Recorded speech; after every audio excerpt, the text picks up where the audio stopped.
I am Matt, and I am the host and producer and all that stuff of the Life Shift podcast. And I'm just going to stick with that as my career because I Mhm. think my entire life journey and what we're going to talk about today has brought me to this point and who I am and what I'm able to put into the world now because of my story. So I'm going to stick with I'm a podcaster, and the Life Shift podcast is my jam. It's a good stick. It's kind of like, what do you call it? Like manifest destiny. And it's like, that's what it is. And then you look That's right. back and be like, hey, I said it right now. And that's when it became Yeah, it's true. a thing.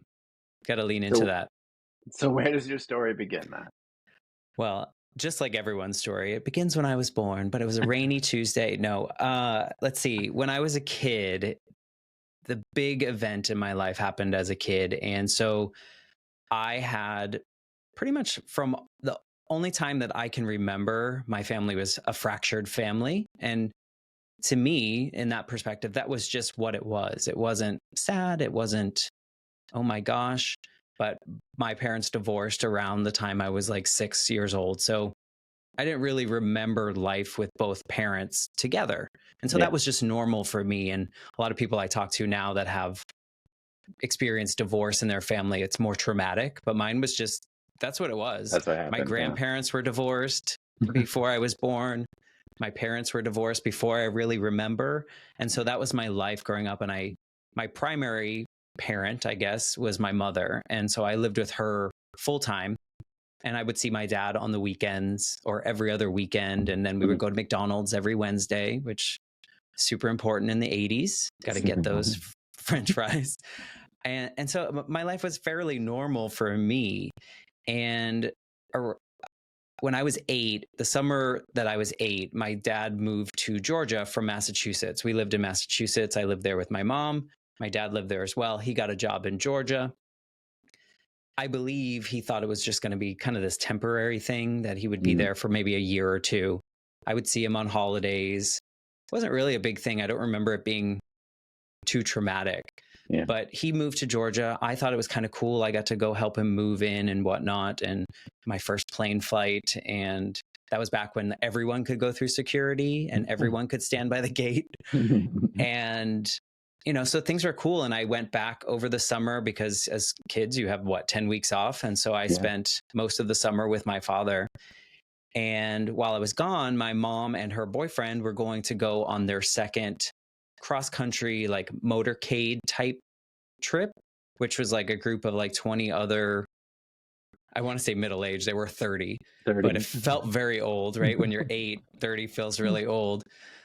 Early 30s, and they go on their like upright Honda motorcycles and go from Massachusetts to Colorado and back. And it was Ooh, just kind of like a sightseeing trip. yeah. Second time doing it. But this time when I was about to go to Georgia to visit my dad, I remember having this like fit, I guess, a tantrum, and I didn't want her to go. And I was just like, Mm. like I think I was 8, like it was just a tantrum. My mom Yeah. probably was like, shut up, go on your trip. I'm going on my You'll be vacation. fine. Exactly. And so I was spending the time with my dad, and, my mom would call every once in a while when she would get to the next place.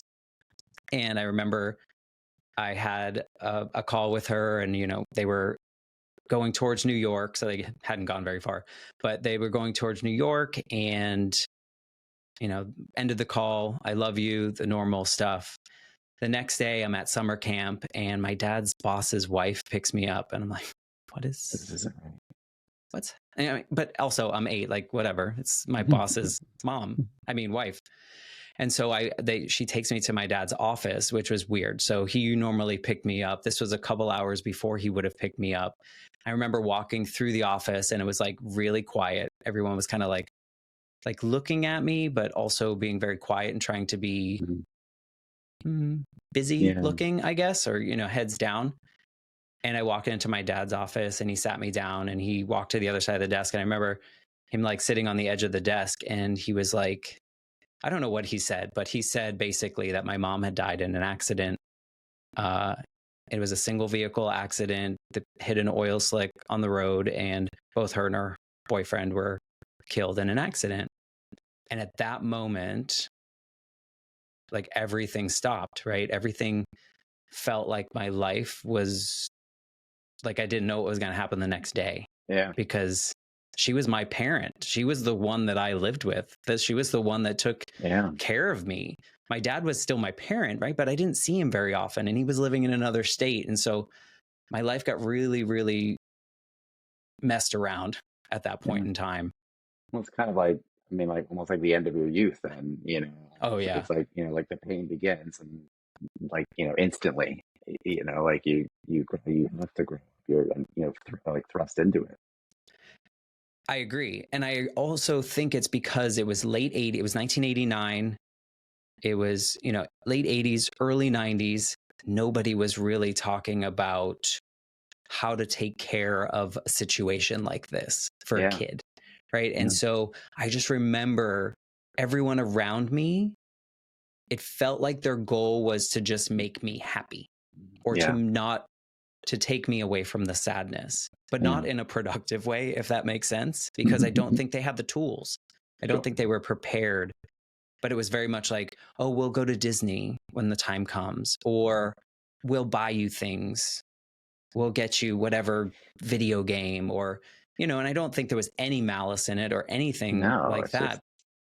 But it was like, that was the only thing they knew how to do. They're like thinking kids are resilient. He'll be It'll be fine. fine. Just Like just deflect it for a little while and make he'll him get over happy. it. Yeah.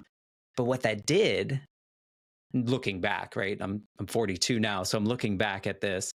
What that did was make me think that I had to perform. I Yeah. had to make sure that every adult and every person that ever came into my life knew Sure. that I was okay. Yeah. And what a journey that put me on Sure. of fear that if I wasn't okay in the eyes of everyone else, What does that I that would be mean? abandoned again Yeah. because my mom abandoned me in my head. I was 8. Yeah. Yeah. I would never see her again. So it was quite a shift. So that's why the life shift exists, is like at that moment in time, that specific moment when my dad uttered those words, my life changed forever. But it was quite a long journey to get to this version of me. Or, I mean, I'm sure even to realize that that's when like a shift happened, like, I can't remember a lot of things that specifically that happened when you're 8. So now you have this, I don't want to say perfect moment, but like a perfect time stamp that goes, this is when you get to start remembering things a little bit more versus if somebody that didn't experience that, everything is kind of like compiled onto each other, summer camps, Disneyland, like all those things. They're just all this conglomeration of events of growing up, but you have this specific timestamp of like, this is when I know that things became a little bit different for me. Yeah. Well, everything was different for me. Yeah. Like on my show, I have the fortune of talking to people, and I talked to someone else that lost a mom at 12, so close to the same Close. age. And in our conversation, I was so interested to see this changes. And he was like, yeah, she died. But then the next day the next week I went to school and I was still living in the same house. And I was like, I had to move to a new state. I had to live in I had to go to a new school. School had already started in Georgia by the time that I had to come. So I was like the kid starting late. I was the kid with the Boston accent coming to a Georgia school. I was the kid with the dead mom. And I had to like navigate this new world without her, living with a parent that I knew and I loved, but I also didn't live with him all the time. So when I was with him normally, it was like vacation. Right. So now he's got to like buckle down and like be the actual parent and not just the vacation parent. Right. And that comes with all the rhythms and routines and things that both of you have to get used to on top of, just the processing of, of the grief. And there's the 8-year-old version and is it late 30s for your parents, like version of that as well, right? Yeah, I think my dad was maybe mid 30s at the time. And also, I don't think he had the tools to grieve an ex-wife, someone that he shares a child with. And his parents didn't have that. And her parents didn't have it to begin with, didn't have any of that. And so like nobody around me had the tools. And I don't think society was doing much either. I recall going to like the school counselor a few times But I feel like that was just like a check mark. Like, Yeah. that's what you have to do Yeah. to make sure he's not like so bad. Right. I mean, it seems like we have a lot of things nowadays too. There's just like a quick form that like we need to ask you these questions. Yeah. Like really just to, I don't know, for lack of better terms, like cover your own ass. Mm-hmm. Like you said, but it's like, okay, like here's this, and then you even have your own kind of like like an awareness that okay, if I say yes to this, Oh, yeah. this is going to equate to that. I don't want to do that. Like I don't have time for that. So yeah, I mean, I believe you. That's for sure. Yeah. I mean, it was just a really, obviously a bad circumstance, Yeah, but the circumstances after the fact were also bad looking back, because it really, like, I internalized so much. Like you said, I had to grow up. I had to, in my mind, no one told me I had to do this, but in my mind, I had to make sure everyone knew I was okay, yeah, that I didn't break down. I didn't know how to grieve. So I pushed that down, and everything just kept, being pushed down. I became a good student because I needed to get good grades to prove those things, right? Which is a good thing. I mean, becoming a good student is great. Before, I didn't care. Like, my yeah, mom, loved me anyway, and I think my dad would have as well. But my 8-year-old brain really was truly afraid that, like, if I don't do the right things all the time, yeah, then I'm going to be an orphan. And because, my dad's going to leave too. And so it just kept going. And, and like, we fast forward to my teen years, I would say when I was about 16, that was the first time that I truly broke down over the loss of my mom. So imagine 8 years 8 of just years. like a mess. But an interesting, I mean, an interesting mess sounds strange to say, but like an interesting like path of mess because I don't know, like a lot of times you hear the complete opposite, right? Like that like to me, I agree. I could see that completely happening more than the other, but it doesn't seem to always play out that way. The person feels like they have to do the right thing and perform, like you said. It's like the other way, but then we also kind of understand that like, oh well, his mom died when he was Mm-hmm. 8. Like, of course he's throwing rocks at other kids. Like Right. we both directions we have the same excuse that it's like, okay, we'll just take him to Disney World. Like he'll be fine. We're either one. We're not processing like how that happened. But why? I'm going to interject with a question then. Like, so why do you think that is? Like, why do you think you went like that way? As far as like, okay, I need to make sure everybody like thinks I'm okay versus this is my free pass to like not be okay, and people will be like, okay, that's okay. Like it's fine that he did that. Like, Yeah. you know, I don't know. It could play that I was an only child as yeah, well. And so, growing up, I didn't have any cousins. I didn't have any siblings. I wasn't around a ton of kids except for school. yeah, And I wonder if the fact that, like, I would always go to my dad's softball games and hang out with all the adults there, and talk to them as if I was an adult. So I don't yeah, know, maybe I absorbed some of that. I don't know what the statistics are of like only children losing a parent versus multiple siblings. I could see that if I had multiple siblings, it would be easier to act out, because yeah, there's always that counterbalance, or there's always that other person that blame can be put on. But I truly do think, when it comes to play way later in my journey, I really do think that my brain got stuck. Like, my emotional side of my brain, I guess, got stuck at 8. yeah. And so everything was out of fear that I was going to have that same feeling again, Again, like that same loss if I do anything out of line. And so I don't know why, because I was never pressured yeah, to be that way. But I also do feel that the way that, my grandparents and my father and everyone reacted by making sure that I felt okay, or not felt okay, that I wasn't sad or that I was yeah, happy, I think that naturally went into my brain as, oh, this is what they want from me. yeah. And the only way that they can get this from me, or the only way I can make them feel happy because I'm happy, is if I do these As to things. behave that way. Do you think And that like a lot of those people in your life, the adults there, like looking back now, like couldn't process emotions very well either. And 100%. so it's like, okay, well, if we just keep him at bay Yep. and do these things, like we don't have to have that tough conversation with him, Correct. I'll give you an example of how it like just inadvertently pops up. So, and this is, I'm sorry, I'm relating this to a dog, but my family dog passed away and we had him for like 16 years and my son's 2. And he's aware that that dog was there at our grandparents' house and that it wasn't. And we don't shy away from the fact that like bad things happen. Like he knows that my wife's father, is in heaven because, her mom talks about grandpa and those pictures. Who's that? And he's in heaven. So he's heard that conversation. We were sitting there 2 days ago and like his desk and like the chair that I like feed the bottle to our 10-month-old is like next to each other. And he's just thinking, we're just talking about dogs and haircuts because we have a dog with like short hair. I'm like, well, we don't really cut Bella's hair. She's got short hair. My parents have a second dog as well that they've had for years. He has long hair. We're like, well, Baxter would be an example. Baxter needs a haircut. And then he pauses and he's like, I went to go see Sydney. And Sydney's the dog that passed away. And I'm like, well, that was like a month ago. And we did tell you what happened. Like, that's what I'm saying in my head. And like, I'm trying not to look at him and go, like, what's he had to say to me? I was like, me too, bud. I do. I was like, do you remember where Sydney is? And he goes, Sydney's in heaven. I'm like, yeah, bud.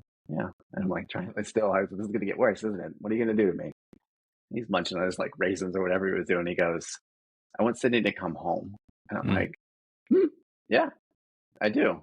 And it's like, so like he's like somewhere there was a connection of like, and he like, it could like, he could see that I'm sad. And like, he knew like there was something like that was happening there, but like I could have that conversation with him. And I don't know where that came. My parents are pretty like ongoing, easygoing when it comes to emotions, but I think that's a lot of what happens. We just, well, I don't want to deal with this myself.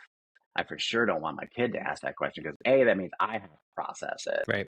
And then B, now I got to explain it to them. And like, and so we just kind of dance around it. And, did I need to tell our son that a dog died or like an adult that's been gone for 10 years from cancer is in heaven? No. And you can say it in a way that's not so rough, but no pun intended, but it's like, that not saying it to any degree or not like is not allowing you to even want to like venture and stick a foot over the border and go, yeah, there's this other feeling creeping in while I'm doing all this. And what is that? We didn't allow that for you though. Sorry, it was a long-winded way to get there, but I just think that the adults in my life just did not have parents that knew how to do it. And so that didn't get passed down.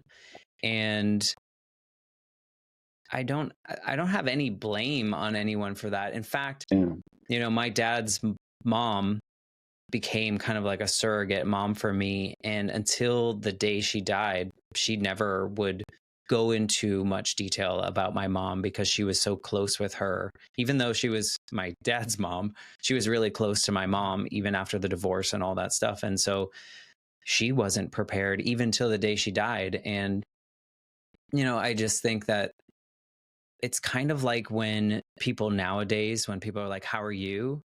And the expected answer is good, you, right? Yeah. If someone were to say, well, actually, I'm not. ... A lot of people are not equipped. Yeah. It's uncomfortable. It's the same thing when you reference, like a lot of schools are doing like cover their butt kind of things, or a lot of places do that because they're not prepared to do the other parts, the harder parts. It's because hard you get to the same talk through response. that. If you were like, well, I'm not okay, you'd be like, yeah, good, me too. Yeah. Like you still wouldn't answer with the appropriate, response that like, oh man, like, well, tell me about it, let's go sit, you still wouldn't do that. You're right. Yeah. And it's like, I don't know, it took 8 years for me to like have a little bit of a breakdown. I'm sure I cried here and there throughout those other years, but this one really knocked me on my butt. But it didn't change anything. It didn't. Yeah. It actually opened the floodgates for me to kind of use my mom's death as a crutch. And so kind of when you were like, side note, like his mom died, like you can excuse that. I took that to the utmost advantage, which was really looking back, I mean, it was very childish of me, but also I was a teenager. And if you can remember high school, there were a lot of your mom jokes. And so my defense mechanism was always like, bring it on, like, say it. Because my response, being a little jerk, was just like, she's dead. And then I enjoyed the face that they would make after they said it, except for the ones that just went on with it. And that was a That whole other backfired. story. Yeah. But, like I found myself from 16 on and into my 20s using the fact that my mom died as an excuse, either for a positive or for a negative. So if something went well in my life, it was because my mom died. Like, it was a pity. It was people felt bad for me, so I got this. If something went bad, it was because my mom died. Like, I didn't do well in this particular test because my mom died. When all it was me just like trying to use it for a crutch. I wasn't ready to dissect what my life was like. And so it took me about 2 decades, I would say, to fully grieve my mom. And people get mad at me when I say like I fully grieved my mom or I closed the door on my mom's death. But I really truly think I have. In my 30s, I was going through some stuff at work, and work was just killing my soul. And so I was like, I'm going to a therapist. I got to figure this out. And I'm sure it was attached to that 8-year-old version of me. Right. But if you've ever been to therapy, if anyone listening has ever been to therapy, hopefully you have. And hopefully people are taking that as a good thing and not just when things are bad. But that's what I was trained to do. So when things got bad, I decided it was time for therapy. Right. It took me 5 therapists before I found one that I fit with, which I think is normal. Yeah. I think most people are not going to find the right therapist on the first try. Right. The point is, you got to keep trying. And so I found her and we're talking, and she was like very hippie, which is totally not me. I was very like type A, very straight laced, get A's only kind of thing, and like not let things go, by the wayside or whatever. And we were talking, and I was telling her my whole life story and all the stupid things that I did and all the fear-based decisions I was making throughout my entire life, taking the easy road because I knew that would give me the best result so that my family would be happy. And she was like, you realize that every decision that you've made your entire life, you've made as that 8-year-old version of you. And like, I sat there and I was like, oh man, one of those moments where like the clouds part, the curtains rise, everything makes sense. And then you're just like, now what have I done to my entire life? I mean, it served me really well. Fear-based decisions served me well. Like, I did well in school. I checked all the boxes that were quote unquote required of me in life. Yeah. But also the fact that she like unveiled that, I spent the next couple months just like tracing back every decision. I'm like, you know what? Boxes, yeah. It was all the fear of abandonment. It was all the fear that I was going to have that feeling again of someone leaving me. And I feel like that was truly the start of the end of like grieving my mom and kind of fully processing that, understanding that, at this point in my life, I really, unfortunately, don't really remember my mom. And so it's more of a figment. It's more of like this like idea that I know who she is. I have pictures of her, but I don't know what she sounds like. I don't remember like how she walked. I don't remember any of those kind of things. But I do feel that I needed that journey and then that exposure of like, look what you did. You screwed it all up. But I learned a lot from that. And then moving forward, I was able to kind of create stronger relationships with the people around me because of that. But 2 decades of like, just like, being lost. I hate hearing like, that like people like have like take issue with fully processing. Like, that doesn't mean like any bit of the like your feelings, your emotions, your love, like you naturally are going to forget things like that. Yeah. It's just because they become distance. Like, fully processing doesn't mean like you're not going to still miss the person. It doesn't mean that, any of those other positive attachments like go away. It's just that, maybe fully understanding, maybe like completely grasping, like, what went on. I don't know, like a better phrase, but I think that's. Yeah. I don't know. unattainable is what it feels like maybe for some people, and they're like, like upset at you because it's like, wait, like People, I yeah, didn't get they, there yet. Like, how did you yeah. do that? And that's how it comes out. But I just think they think it sits with you and grows with you, and maybe it does, and yeah, maybe, but I feel like I don't think about it or her. Well, now I do with the podcast because I'm always talking about it, but it's not something that consumes my thoughts. And yeah, you know, I have accepted the fact that I was 8 years old, and you don't have a ton of memories before right, you're eight. That you, like you said, they're kind of all just like meshed together, right, and just like kind of a blob of memories. And the older you get, the more you forget. mm, But I think that journey and the struggles that I had created a version of me that was able to get even deeper in relationships, like with my grandmother. Like she took over mom duties essentially, right? Like she was that person that helped, even though she didn't have the ability to like talk about my mom and do things like that. But because I didn't get the opportunity to really say goodbye to my mom or process that at that moment, when my grandmother was diagnosed with lung cancer, in like, I want to say like 2012, I feel like I did everything right. I feel like I did everything that I wish I would have been able to do with my mom or right, had the yeah, wherewithal. Like we had, I took her to see her boyfriend, Josh Groban. I don't know if you're familiar with oh yeah, him, but that was her boyfriend. And like we went front row, like she was a kid in a candy store, like she was at like a Taylor Swift concert, like, that vibe. She was just so yeah, excited. And we did all these things together because I wanted her to have these last moments. And as it got closer to the end, I did what I wish every single person would have the strength to do is, if you've ever dealt with someone dying of cancer, you know that like things kind of like slow, slow, slow, and then all of a sudden yeah, everything starts going. And when I knew she was kind of losing the ability to have like a full day of lucid thoughts and yeah, conversations, I told her, I said, it's time. We're going to have this conversation right now.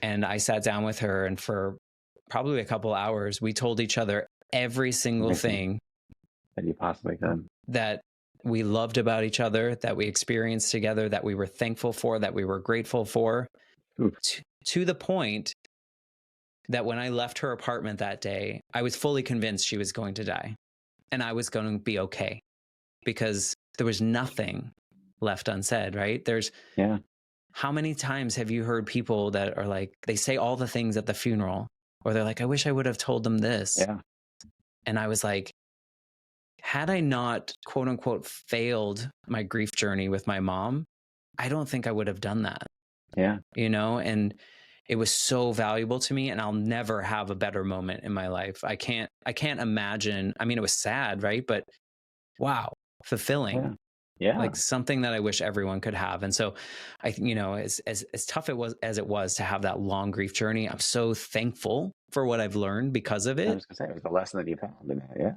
Yeah, I spent the last 96 hours of my grandmother's life next to her bed in her hospice house room. It's like a hotel almost. And I just sat there because I know she would have done it for me. yeah, She wasn't really there anymore at that point because we were very near the end, but she knew I was there, yeah, to the point where I was so exhausted because you're literally just sitting there. yeah, My dad's like, you should leave. I was like, well, I can't leave. yeah, I'm here till the end. And I took a nap. I was so tired. And my dad and my uncle woke me up and they're like, I think it's time. I went and sat next to her bed and I like rubbed her head and I was like, you can go. I'm here. And she was gone in like 5 minutes. And so to the yeah, point, she knew I was there. She knew that I was waiting, or she was waiting for me. And she knew that I wanted to be a part of that. And it was, again, it's like people look at those moments and they don't have the ability to see the beauty in them. yeah, And I think because of that long journey that I had with my mom's death, I was able to see how beautiful that mhm, last breath is. And to be a part of that was just like so, uh, I'm honored. It's like, I yeah. call it devastatingly beautiful That's a because beautiful way to put it too. because my heart like turned to dust at that moment. But at the same time, I saw the beauty in it, which Yeah. sounds so morbid, but you know what I mean. No, I mean, it's like a moment that I think we kind of, tag with like being magical, and like that doesn't happen. Like you don't just sit at somebody's bedside and saying goodbye. And it does, to maybe not to like that immediate degree where it's like I said goodbye and then they passed away, like, Hmm. like as soon as they, but it's like to some degree, like if you believe in that, and I mean, I could certainly like believe in that too. I've never been there, experienced that myself, but it's not as magical. It's not taken away. It's not as magical as it seems to be. You have to be the one to take hold of that Mm, moment, though, and that's what you did there. yeah. That you saw that and were like, no, like I'm not going to be the one standing over your grave and be wishing that I said these things, or wishing that I grabbed No. that piece of life that was left and said what I needed. That's what it's about, is not waiting for the moment. You You took have that to. little fragile moment, yeah, and claimed it so that you could say, now that I had that. Right. And you're right. I mean, how do you I now you forced compare it. everything to that? Yeah. She was I so mean, mad, but she loved it. Like it was so good, but it was like because like I said before, she like hadn't talked about my mom very much yeah. after she died, and she wasn't someone that would she would write it, maybe she would write out like niceties and things like that, but I forced it. I was like, no, we're doing it. And she's like, Yeah. I'm not dead yet. And I was like, we're still doing it. Like Yeah. we had to have that conversation. It's funny you mentioned the grave piece, because a lot of people will. Um, my mom they're both buried like across the street from each other. And the feeling that I get when I go to each of their graves is quite different. Yeah. When I go to my mom's grave, I get mad. I get really angry, and I don't really know why, but I get really mad about everything around it. Like the stones aren't lined up. The thing, nobody's coming here. Why is she? This is a waste. What am I supposed to do here? I go to my grandmother's grave and I'm just like, here's your flowers. Feel good about this. It feels very peaceful. And it's very, Hmm. very odd, but I can physically feel the Yeah. difference in emotions when I go from one to the other. Don't know why that Well, who happens, knows, right? but I mean, it could just be another piece of that puzzle that you didn't see mhm, that you were missing. It's how it was processed, and yeah. I think does that ever I think it's a change? I don't closure thing. know, but yeah, yeah. But I mean, I how do you ever? I mean, that's on you to close that, right? I mean, they can't do that now. maybe Like my grief it's. journey isn't closed. Sorry. You're good. No, I mean, it's not that it's not closed. It's like, Hmm. there's that piece that, and it may never be like, it's just always going to be that. And you just kind of go, okay, well, this is that feeling that goes there, or you choose to explore it. But What? I don't know if that's a bad thing. I think Yeah. it's just, It's it's just so how that, fascinating though. The yeah, human, I mean, being a this is how human it is gets to weird. end. I mean, do you notice that, like, I'm one of those people that believes, like, so I've had nobody like immediately close that I was old enough to process. Yeah. My mom's mother passed away, like her older sister, when we were like in middle school. Like I said, my wife's dad passed away, and I met him altogether like a handful of times, and like two of those, like he was healthy, and the last ones were like the last breath, Mm, kind of situation. And I can remember my wife calling me, like I was out with my brother, like at the mall or something like that, and she was like, "I need your car. Like my dad is dying," and my mom said that I need to get up there. So from North Carolina to Connecticut. So same thing too. Like it was like he waited. mm, Um, but like everybody, like in our family, like as far as grandmothers and my mom's older sister, we believe there's like an incarnation of like they're a bird. I don't know mm, why, the way they have no attachment, but like cardinal is what it is for like my mom's older sister, and been gone for like 20 years. And I always, anytime I'm like feeling stressed, which is like 9 times out of 10 when I'm home with my kids, but there's like a moment where I'm supposed to stop and I'm supposed to really like think about this situation. If I look out the window, like there it is. the It's cardinal. sitting in like a perfect spot. And I just have learned to just be like, all right, I got you. I got it. I got it. I got it. Like, do you notice anything like that around, like, the stones are out of place? But maybe next time you'll look even harder. Are there things that are like, hey, like I'm here, like Not everything's really. okay? Not No. with my mom. I think it's because I really don't remember her. And I Yeah. think, the anger, now that I say it out loud, I think some of it comes from I was 8 when I saw her dead body and I didn't understand death, Yeah. right, at the time. And when I saw my grandmother's dead body, I was older and I had the closure and I had the conversations and everything. There was nothing like there. I didn't have any words left unsaid. Yeah. And so I think that's probably part of it. There's a little bit of anger there to the point, and this is, you can cut this out if you want, but the weird thoughts in my head, and I still think I might do it someday, in which I might want to take her out of there and like close that myself with like a cremation or something along those lines. There is a burden, and I don't know if other people feel this way. There is a burden when someone dies young and you live out of state and their grave is somewhere else, especially as a kid losing your parent. You feel Yeah. this obligation to go regularly, and then you get there and you're like, well, what do I do? What do I do here? Why do I feel the guilt to not go? And then when I get there, I'm like, what am I doing here?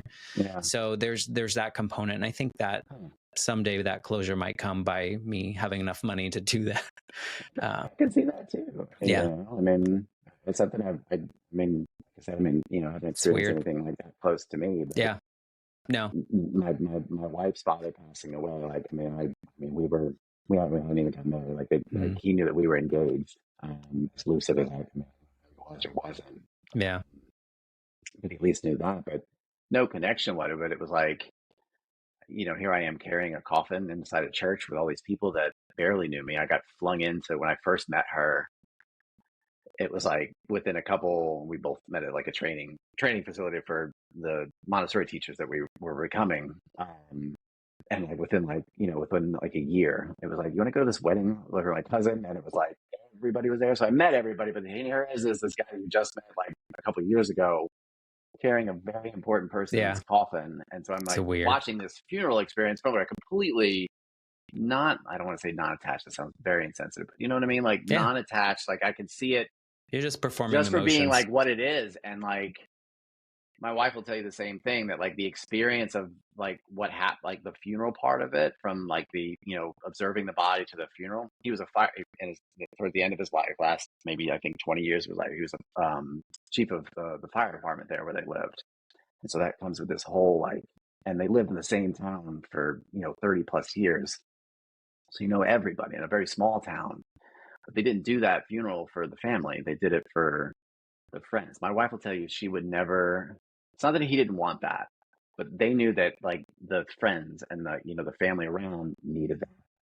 But it was like exhausting Mm-hmm. mentally and emotionally for her, and I'm sure her older sister. Because here, and I'm standing next to her because I'm the fiance. Like I don't know any of these people really. Everybody's coming up to you like, "I'm so sorry for your loss. I'm so sorry for your loss," and it's just like pounding at you. Mm-hmm. But like it's like a whole different closure for her because she got to experience these people that she didn't like really know that from her father, like hear these like stories that maybe she didn't get to hear. Yeah, And then she gets to be the one that ultimately puts him in the grave. And then 10 years down the line, I mean, she still gets teary when it comes to that time of year, yeah, because it was his birthday. No, excuse me, he died, and then it was his birthday. So it's like right on top of each other. But the thing that frustrates her the most about it is that she came back here to North Carolina, and like inside her head, everything's being, thrown at her, and, her whole world came crashing down, mm-hmm. and nobody even cared. Nobody knew what happened. So you just kind of get thrust into it. But that's the Yeah, one thing that solidified it for her to help move it, is that she got to finalize the mm-hmm. moment that her father passed away. So Yeah, I mean, I could completely agree with that being. Is that why you get angry when you're there? I don't know, but yeah. I It's could certainly see that being the case, because you're right. I mean, how did you get to really, put a pin on it? Yeah, I was super awkward at the wake, and I mean, but like I was 8, and Yeah. You should be. Yeah, the priest was talking, or whoever he was. I don't know what he was, and I just walked up to the casket, and everyone's looking at. I was, yeah, I remember it just being What is really he gonna weird, do? What is he? Okay, is he right?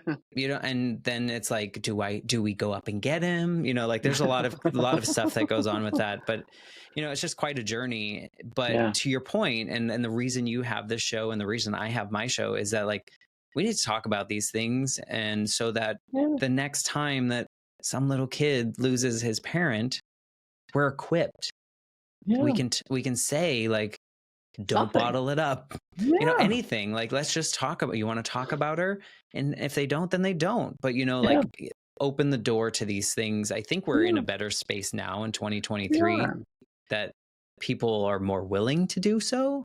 But but still not at that age. I can't tell you how many like parenting like things I follow just to like hear it, and yeah, again, it's what's spurring another conversation just to have that conversation directly.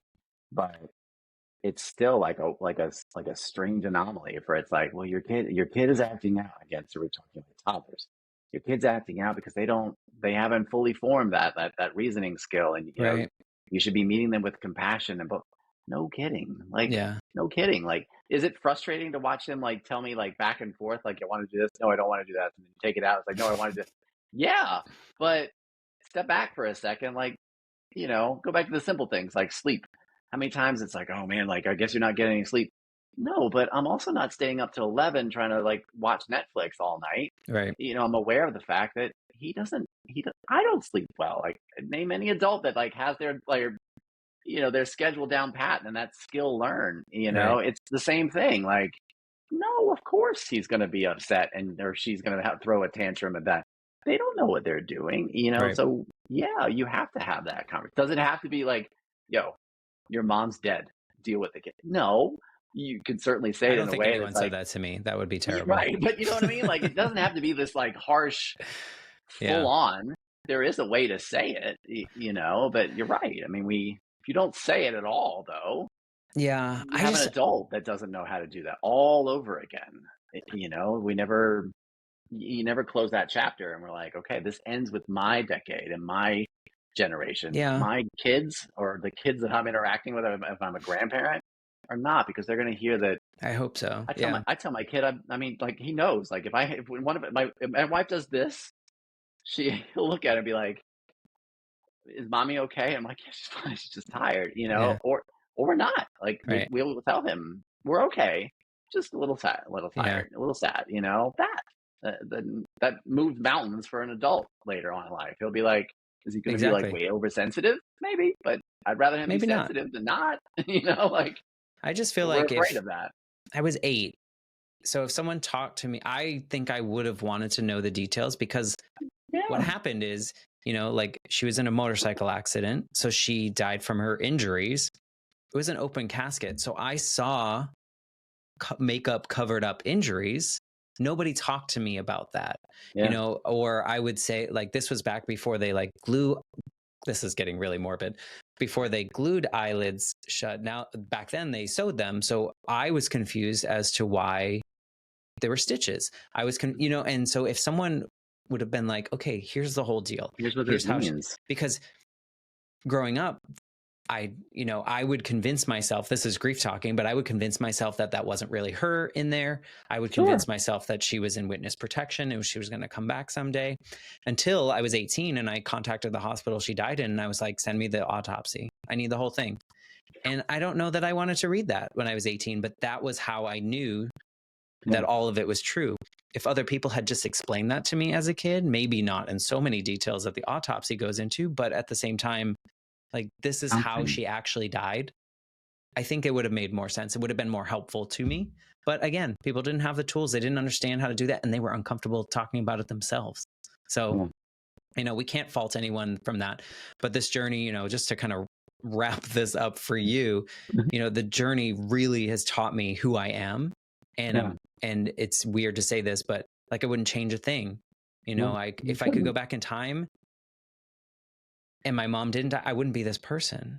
Yeah. So, I'm grateful for where I came because of it. I'm grateful that I get to do this podcast and talk to people about deeply personal conversations similar to the way that you do. Yeah. So, we have to kind of just hold on to our experiences and see what we can learn from them and kind of build from there. And it's been a good one despite Yeah. the tragedies that I What it just is. described. Yeah.